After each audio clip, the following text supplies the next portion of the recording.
So what has brought you up to the Edinburgh Festival then? So the reason we're up at the festivals this year is we have two of the Series 2 products. One here at the Assembly Rooms and one up at the Edinburgh International Conference Centre. Right. The console here in the music hall has been running compatibility mode, so they're still running the Series 1 software on the new hardware. Up at the conference centre they're running it completely as an MA2 console. So it's just to let people see the new product and the fact that it can work in both situations, so that people who are more confident with the Series 1, just because we've got a new hardware base, it's still very familiar and they can still take their Series 1 show right. and put it down onto the new hardware. One of the shows here, the Girls of Slender Means, pre-programmed on a Pico console, which is the smallest of our Series 1 range, and there's absolutely no reason why they can't take their show file from that Pico console and stick it onto our nice shiny new one. Yeah, my name's Steve Sanders. I'm one of the lighting technicians in the music hall at Assembly Rooms. And you're the programmer for the MA2? That's right, yeah. On all of the shows or just a few? Between the two technicians here, we sort of split the programming between us, yeah. And how have you found this, having never ever used an MA in your life before? There's a lot of desk there, but we did get some really good training from MA before we started. Yeah, there's a lot there, and I think when you first boot it up, it can be a bit overwhelming, but once you actually get in there, you can realise that you don't need to know what every single screen does. Channel control's pretty straightforward.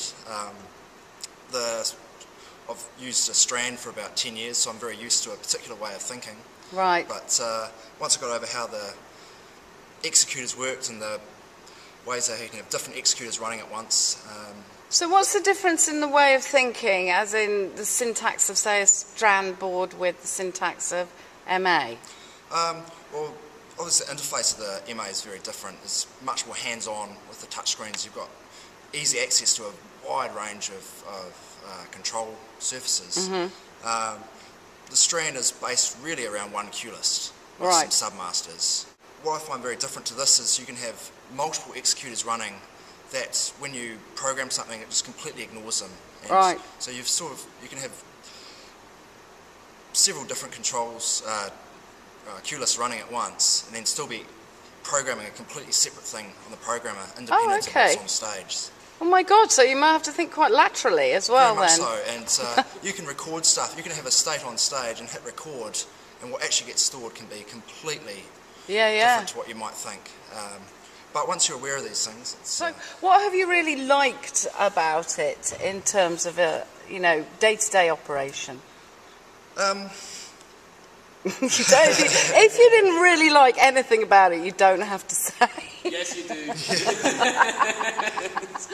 I think if you can conceive something, there's a good chance you can do it on this. But, you do need to be pretty confident of what's going on.